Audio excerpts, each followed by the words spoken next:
ఓం నమ శివాయ. అందరికీ నమస్కారం అండి. ఈరోజు ఈ వీడియో ద్వారా కుంభరాశి వారి యొక్క జాతక ఫలితాల గురించి తెలుసుకుందాం. వీరి యొక్క జీవితానికి సంబంధించినటువంటి ప్రధానమైనటువంటి అంశాలు ఏమిటి, అదేవిధంగా మార్చి 10వ తేదీ సోమవారం రోజున మీ జీవితంలో జరగబోయేటువంటి సాధారణ ఫలితాలను కనుక మనం గమనించినట్లయితే ఈ నెల అలాగే ఈ రోజున మీరు గతంలో చేసినటువంటి కృషికి ఎన్నో ఫలితాలు అయితే కనిపించడం ప్రారంభం కాబోతున్నాయి. ఈ రోజు నుండి మొత్తానికి చూసినట్లయితే ఈ నెలాఖరు వరకు కూడా మీరు చేసినటువంటి కృషికి చాలా అద్భుతమైనటువంటి ఫలితాలను అయితే మీరు పొందుకోబోతున్నారని చెప్పుకోవచ్చు. ముఖ్యంగా పరిశీలించినట్లయితే ఈ రోజున మీ యొక్క పాత బంధము అనేది తిరిగి మరలా మీ యొక్క జీవితంలోకి, అంటే మీరు ఆ యొక్క బంధాన్ని అయితే స్వాగతిస్తారు. ఆ బంధంతో మునిపెన్నడూ కూడా లేనటువంటి గొడవలు ఇటువంటివి అన్నీ కూడా దూరం పెట్టి వారితో మరలా మీరు మాట్లాడేటువంటి కోరికలు మీకైతే కలుగుతుందన్నమాట. ఈ రోజున మీరు ఓర్పుతో వ్యవహరిస్తే చాలా అద్భుతమైనటువంటి లాభాలే మీరు పొందుకోబోతున్నారని కూడా కనిపిస్తుందండి. ప్రతి ఒక్కరి జీవితంలో సమస్యలు అనేవి సర్వసాధారణం కదండి. సమస్యలతో బాధపడుతూ ఎక్కడెక్కడో జ్యోతిష్యం చెప్పించుకొని నిరాశ చెందినటువంటి వ్యక్తులు అయితే చాలామంది ఉండుంటారు కదా. మరి ఇటువంటి వారి అందరికీ కూడా శ్రీ దుర్గామాత వారి దివ్య ఆశీస్సులతో జ్యోతిష్యం చెప్పబడినండి గురువుగారు బాలాజీరాజు గారు. మనం ఎక్కడ ఉన్న ఇటువంటి దూర ప్రాంతాల్లో ఉన్న మన యొక్క గురుగారిని అయితే ఒక చిన్న ఫోన్ కాల్ ద్వారానే కాంటాక్ట్ అవ్వచ్చండి. మన గురుగారి యొక్క కాంటాక్ట్ నెంబర్ వచ్చేసి 9515871931. అది మీకు ఏ విధమైనటువంటి సమస్యకైనా దానికి తగినటువంటి మంచి పరిష్కార మార్గాన్ని విత్ ఇన్ 24 అవర్స్లో మన యొక్క గురువుగారు అయితే మీకు తెలియపరుస్తారండి. మీ యొక్క ముఖ కవలికలు, ఫోటో, చేయి, గోత్రం ఆధారితం కానీ మీకు ఉన్నటువంటి సమస్యలకు తగినటువంటి మంచి మార్గాన్ని అయితే మన యొక్క గురువుగారు పూజల రూపంలో కానీ పరిహార రూపంలో కానీ మీకు తెలియపరుస్తారు. గురువుగారు అయితే చెప్పినట్లుగా జరుగుతుందండి. సమస్య మీద పరిష్కారం మన యొక్క గురువుగారిది. గురువుగారు స్త్రీ పురుషులకు వశీకరణ చేయడంలో ఎటువంటి ఒక ప్రత్యేకమైనటువంటి అనుభవం కలిగినటువంటి వ్యక్తులని చెప్పాలండి. 100% మీకు ఉన్నటువంటి సమస్యలకు మంచి పరిష్కార మార్గం అయితే లభిస్తుంది. నమ్మకంతో ఒక్కసారి కాల్ చేసి చూడండి. మీకు ఉన్నటువంటి సమస్యల నుండి మీకు మీరుగా బయటపడినటువంటి వ్యక్తులు అవుతారు. ఇక ముఖ్యంగా వివరాలకు వస్తే కనుక కుంభరాశి అనేది రాశిచక్రంలోని 11వ రాశి. ధనిష్ట నక్షత్రం 2, 3, 4 పాదాలు, శతభిష నక్షత్రం 1, 2, 3, 4 పాదాలు, పూర్వభద్ర నక్షత్రం 1, 2 పాదాల్లో జన్మించిన వ్యక్తులు ఈ యొక్క కుంభరాశి పరిధిలోకి వస్తారు. ఈ యొక్క కుంభరాశి అధిపతి శని భగవానుడు. ఇక ఈ రోజున మీకు అన్ని కూడా శుభ సూచనలు ఎక్కువగా కనిపిస్తున్నాయండి. మీకు వచ్చేసండి ఈ యొక్క రాశి వారికి శుభరంగు వచ్చేసి ఈ రోజున ఆకువచ్చ పసుపండి. శుభ సంఖ్యలు వచ్చేసి 2, 3. శుభ దినాలు మీకు బుధవారము, ఆదివారము. ఈ రెండు మీకు ఎంతో అద్భుతంగా కలిసి వస్తాయండి. అలాగే ఈ రోజున శుభమంత్రము వచ్చేసి ఓం సం శనీశ్వరాయ నమః అనేటువంటి మంత్రం అయితే మీరు ఎప్పుడు కూడా జపించినా కానీ మీకు ఈ రోజున మొత్తంలో కూడా అద్భుతమైనటువంటి ఫలితాలను అయితే మీరు, అంటే మీ యొక్క ప్రతికూలమైనటువంటి అంశాలు సమయం నుండి బయటపడడానికి చాలా ఉపయోగపడుతుంది. అయితే గత కొంతకాలంగా మీరు శని భగవాన్ యొక్క అనుగ్రహము అనేది తప్పకుండా చాలా రకాల సమస్యలను అయితే ఎదుర్కొంటున్నారని చెప్పుకోవచ్చండి. అంటే ప్రతి ఒక్కరికి కూడా ఖచ్చితంగా శని భగవాన్ యొక్క అనుగ్రహము అనేది ఖచ్చితంగా ప్రతి ఒక్కరికి ఉండాలి. కాబట్టి మీరు శని భగవాన్ని అందరినీ కూడా పక్కన పెట్టేసి చాలా రకాలుగా సమస్యలు అలాగే కష్టాలను ఇప్పటి వరకు ఎదుర్కొంటున్నారండి. శని భగవాన్ యొక్క అనుగ్రహాన్ని పొందితే ఎవరైనా కానీ సమస్యల్లో చిక్కుకోవాల్సిందే. ఆయన సాధారణమైనటువంటి భగవంతుడు కానే కాదండి. కాబట్టి ఆయన మంచి చెడులకు చెడు ఈ యొక్క విధంగా అంటే వ్యవహరిస్తాడని చెప్పాలి. కాబట్టి మనం ఏ తప్పు చేసినా ఏ ఒప్పు చేసినా దానికి తగిన విధంగా ఫలితాలు అయితే మనం అందుకునే తీరాలండి. అయితే మీరు తప్పకుండా శని భగవాన్ యొక్క ప్రీతి కొరకు నల్లని వస్త్రాలను ఎవరికైనా కానీ దానం ఇవ్వడము, శని భగవాను మెచ్చుకునేటువంటి పనులు చేయడం, ఇటువంటివి చేయడం వల్ల మీకు శని అనుగ్రహానికి అనేది ఆగ్రహానికి గురి కాకుండా ఉంటారండి. మరి అంతేకాకుండా అనవసరంగా ఎవరికైనా కానీ దూషించడము, అనవసరంగా ఎవరికైనా కానీ నిందించడము, బాధ పెట్టడం ఇటువంటివి అన్నీ కూడా చేస్తే శని భగవాన్ యొక్క ఆగ్రహానికి అయితే మీరు గురి కావాల్సిందే అండి. అయితే ఈ యొక్క రాశివారు ఎప్పుడూ కూడా, అంటే శని భగవానుడు యొక్క అనుగ్రహం అనేది తప్పకుండా ప్రతి ఒక్కరూ పొందాలి. కాబట్టి వీలుంటే ప్రతిరోజు కాకపోయినా శనివారం నాడైనా కానీ స్వామికి తైలాభిషేకం చేయండి. అలాగే శని స్తోత్రాలను పఠించడము ఇవేమీ కూడా కుదరదు అనేటువంటి పక్షంలో ఓం సం శనీశ్వరాయ నమః అనేటువంటి ఈ యొక్క మంత్రాన్ని తప్పకుండా పఠించేటువంటి ప్రయత్నాలు అయితే చేయండి. మరి అంతేకాకుండా ఈ రోజున మీ యొక్క ఉద్యోగము వ్యాపారం విషయానికి వస్తానండి. ఉద్యోగస్తులకైతే శని ప్రభావం అనేది ఈ రోజున కొంచెం అధికంగానే కనిపించినప్పటికీ కూడా మీ యొక్క ప్రతిభను చూపించుకునేటువంటి అవకాశాలు అనేవి కూడా తప్పకుండా వెతుక్కుంటూ వస్తున్నాయండి. కాబట్టి శని భారం అనేది ఎక్కువగా ఉందని చెప్పేసి ఎక్కువగా బాధపడకండి. డిప్రెషన్కి అసలు గురి కాకండి. ఒత్తిడికి గురి కాకండి. ముఖ్యంగా చెప్పాలి అంటే పని అనేది ఎప్పుడూ కూడా ప్రతి ఒక్క మనిషికి ఒత్తిడినే అనిపిస్తుందండి. అయితే మీకు ఏంటంటే శని భారము అనేది ఈ రోజున మరింత అధికంగా ఉన్నప్పటికీ కూడాను మీరు కొంచెం ఈ విషయంలో ఒత్తిడి అనేది అసలు గురి కాకుండా చూసుకోండి. కాబట్టి ఈ విషయంలో జాగ్రత్త అనేది అవసరం. అయితే ఈ రోజున మీరు చేసినటువంటి ప్రతి ఒక్క పని కూడా మీ యొక్క పై అధికారులు మెచ్చుకునే విధంగా ఉండబోతుందండి. అలాగే ప్రశంసల వర్షం కూడా తగ్గించుకోబోతున్నారు. కాబట్టి ఈ రోజున మీకు కొంత శనివారము అనేది అధికంగా ఉండబోతుంది. అయినప్పటికీ కూడాను మీకు వచ్చినటువంటి ఆ యొక్క ప్రశంసలు, మీరు దక్కించుకున్నటువంటి గౌరవము, ఇటువంటివి అన్నీ కూడా మిమ్మల్ని మరింత అధికంగా ఉత్సాహానికి, అలా విధంగా ఆనందానికి నింపే విధంగా కూడా మీ యొక్క మనసు అనేది చాలా ఉపయోగపడుతుంది అన్నమాట. అలాగే ఈ రోజున ఉద్యోగంలో మార్పులు అనేవి రావాలని చెప్పి ఎవరైనా ఆలోచిస్తూ ఉన్నట్లయితే కనుక అండి, ఈ రోజున మీరు అంటే ఒక నెల అనేది రెండవ దిశలో అవకాశాలు అనేవి మీ యొక్క జీవితంలోకి రాబోతున్నాయనే చెప్పాలండి. మీకు ఒక శుభప్రదంగా కనిపించబోతుంది రెండో దిశ అనేది. అంతేకాకుండా వ్యాపారస్తులకు కనుక గమనించినట్లయితే ఈ రోజున నెమ్మదిగా ఉంటుందండి.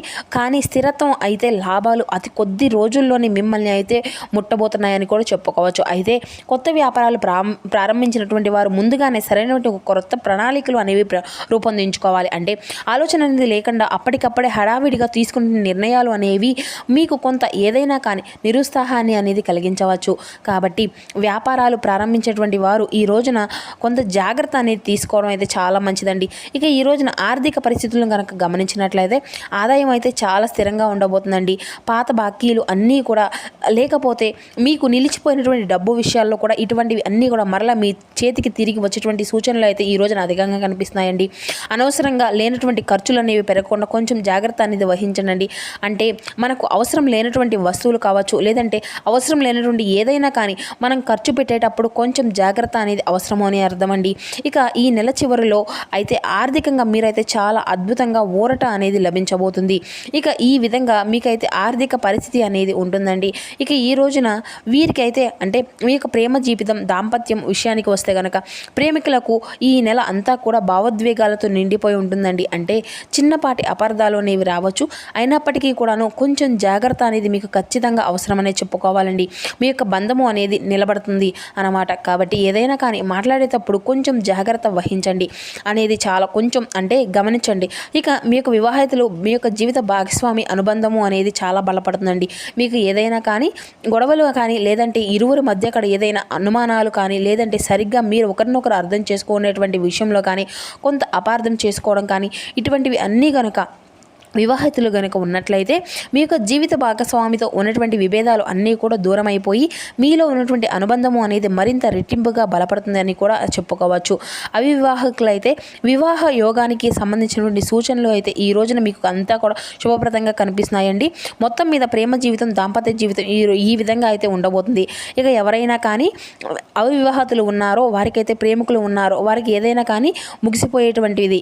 ఇక మా యొక్క బంధాలకు వారికి మాకు ఇంకేం సంబంధం లేదు అని చెప్పేసి ఎవరైతే భావిస్తూ ఉన్నారో అటువంటి వారికి కూడా అనుకోని విధంగా తిరిగి మరలా మీ యొక్క జీవితంలోకి ఆ యొక్క బంధాన్ని స్వాగతించబోతున్నారు. అంటే అది కొత్త బంధమైనా కావచ్చు, లేదంటే పాత బంధమైనా కావచ్చు. ఇలా ఏదైనా కానీ ఈ రోజున అయితే మీ యొక్క జీవితంలో తిరిగి మరలా మీ యొక్క బంధము అయితే మళ్ళీ మీరు పొందుకోబోతున్నారనే చెప్పుకోవాలండి. ఇక కుటుంబం బరువు బాధ్యతలు అనేవి కూడా ఈ రోజున మరింత అధికంగా పెరగబోతున్నాయి. కాబట్టి ఈ విషయంలో మీరు కొంచెం జాగ్రత్త అనేది కూడా చాలా అవసరం కాదు. అంటే పెద్దల యొక్క ఆరోగ్యం అనేది కొంత మిమ్మల్ని ఒత్తిడికి గురి చేయవచ్చును. అలాగే చిన్నపల్లిలు ఇది సీజన్గా వచ్చేటువంటి వ్యాధులు కాబట్టి ఏదైనా కానీ చిన్న చిన్న అనారోగ్య సమస్యలు అనేవి మిమ్మల్ని కొంతవరకు కంగారు పెట్టవచ్చు. అయితే భయపడవలసిన అవసరం కూడా ఏదీ లేదండి. అందరికీ వచ్చేటువంటి నార్మల్గా వచ్చేటువంటి అనారోగ్య సమస్యలే కాబట్టి మీరు అధికంగా ఒత్తిడికి గురి కాకుండా వాటిని అయితే జాగ్రత్తగా పరిష్కరించుకొని ఎవరైనా దాని దగ్గరలో ఉన్నటువంటి వైద్యుడికి దగ్గరకు వెళ్ళి చికిత్సను అందివ్వండి, సరిపోతుంది, మంచిది. ఇక ఈ రోజున మీరు తీసుకున్నటువంటి పెద్దల యొక్క సలహాలు అనేవి ఈ రోజున మీకు చేసేటువంటి పనిలో మీకు బాగా ఉపయోగపడతాయండి. ఇంట్లో కూడా శుభకరమైనటువంటి చర్చలు అయితే జరిగేటువంటి అవకాశాలు కూడా అధికంగానే కనిపిస్తున్నాయి. అంటే మీ ఇంట్లో ఏదైనా కానీ శుభకార్యానికి సంబంధించిన విషయాల గురించి చర్చించుకునేటువంటి అవకాశం ఉందన్నమాట. ఈ విధంగా అయితే ఈ యొక్క రాశి వారికి మీ యొక్క కుటుంబ జీవితం అనేది కూడా శుభప్రదంగా ఉండబోతుంది. ఇక విద్యార్థులకైతే ఎవరైతే ఉన్నారో విద్యార్థులకు ఈ రోజున చదువులో ఏకాగ్రత అనేది మరింత అధికంగా మెరుగుపడుతుంది. పోటీ పరీక్షలకు సిద్ధమయ్యేటువంటి ఈ యొక్క రాశి విద్యార్థులు చాలా అంతా కూడా శుభకాలాన్ని ఈ రోజున పొందుకోబోతున్నారు. విదేశీ విద్య ప్రయత్నాలు ఫలించేటువంటి సూచనలు కూడా చాలా అధికంగానే కనిపిస్తున్నాయండి. ఇక విద్యార్థులకు మొత్తం మీద చూసినట్లయితే విద్యార్థులకైతే మంచి ఎటువంటి ఆటంకాలు అనేవి లేకుండా ఈ రోజున పెద్దగా కనిపించడం లేదండి. ఇక మీ యొక్క ఆరోగ్య విషయానికి వస్తేనండి ఈ రోజున ఆరోగ్యం అనేది కూడా చాలా సాధారణంగా బాగానే ఉంటుందండి. అంతా కూడా ఒత్తిడి అనేది, నిద్రలేనటువంటి సమస్యలు అనేవి మిమ్మల్ని కొంత ఇబ్బందికి గురి చేయవచ్చును. కాబట్టి ఇటువంటి విషయాల్లో తగినటువంటి జాగ్రత్త అనేది మీకు అవసరమని చెప్పాలి. అయితే వీటి నుండి మీరు బయటపడడానికి యోగా, ధ్యానము, నడక లాంటి అలవాట్లను అయితే మీరు అలవరుచుకోవాల్సి ఉంటుంది. ఈరోజు అంతా కూడా శుభప్రదంగా ఉంటుంది. ఇక ఈ రోజున మీరు తప్పకుండా శుభమంత్రము అనేది ఓం శ్రీ శనీశ్వరాయ నమ అని జపించడం కానీ, లేదంటే ఈ రోజున ఉదయాన్నే నిద్రలేచిన వెంటనే ఎలా మీ దగ్గరలో ఉన్నటువంటి శివాలయానికి కానీ, లేదంటే వెంకటేశ్వర స్వామి వారి యొక్క ఆలయానికి కానీ, లేదంటే హనుమంతుల వారి యొక్క ఆలయానికి కానీ మీరైతే సందర్శించి చక్కగా శనీశ్వరునికి నువ్వుల నూనెతో తైలాభిషేకము చేయండి. అక్కడే కాసేపు కూర్చొని ఈ యొక్క మంత్రాన్ని కూడా పఠించేటువంటి ప్రయత్నం చేయండి. మరిన్ని ఎక్కువగా శుభ ఫలితాలు అయితే పొందుకునేటువంటి అవకాశం అయితే అధికంగా కనిపిస్తుంది. అలాగే అక్కడ ఆలయ ప్రాంగణంలో రావి చెట్టు ఉన్నా కానీ, లేదంటే రావి చెట్టు దగ్గర చక్కగా మీరు ఒకవేళ దీపారాధన చేస్తే మంచిది. ఒకవేళ చేయకపోతే రావి చెట్టు చుట్టూ 11 ప్రదక్షిణలు చేసినా కూడా మీకు అంతా కూడా శుభప్రదంగా మారుతుందండి. అక్కడే కూర్చొని చక్కగా రావి చెట్టును మనం సాక్షాత్తు కూడా విష్ణు స్వరూపంగా భావిస్తూ ఉంటాం కదండి. కాబట్టి అక్కడే కొంచెం సేపు కూర్చొని ప్రశాంతంగా ఓం నమో భగవతే వాసుదేవాయ నమః అనేటువంటి ఈ యొక్క పంచాక్షరి మంత్రాన్ని కూడా మీరు 108 సార్లు పఠించడానికైతే ప్రయత్నించండి. మీ యొక్క జీవితంలో ఉన్నటువంటి సమస్యలు అన్నీ తొలగిపోతాయి. ఈ విధంగా ఈ రోజునైతే మీరు చేసేటువంటి ప్రయత్నం అనేది మునుముందు రోజుల్లో కూడా మీ యొక్క భవిష్యత్తుకు పునాది వేసుకున్నటువంటి వారు అవుతారండి. మరి అంతేకాకుండా ఈ రోజున మీకు మీ యొక్క పనుల్లో ఎటువంటి ఆటంకాలు కూడా కలగకుండా చాలా చాలా అద్భుతంగా మీ యొక్క పనులు అన్నీ కూడా సాగిపోవడానికి దైవం యొక్క తోడు అనేది, అలాగే దైవం యొక్క సహాయం అనేది కూడా మీకు పుష్కలంగా అందించబోతున్నారు. సో చూశారు కదండి, ఈ యొక్క కుంభరాశి వారికి జాతక ఫలితాలు అనేవి ఏ విధంగా ఉండబోతున్నాయి, మీ యొక్క జీవితంలో మార్పులు అనేవి ఏ విధంగా ఉన్నాయి, ఇటువంటి పూర్తి అంశాలన్నీ కూడా ఇప్పుడు ఈ వీడియో ద్వారా మీకు వివరంగా అర్థమయ్యాయి అనుకుంటున్నాను. సో మా వీడియో మీకు నచ్చితే ఒక చిన్న లైక్ చేసి సపోర్ట్ చేయండి friends. Thank you for watching.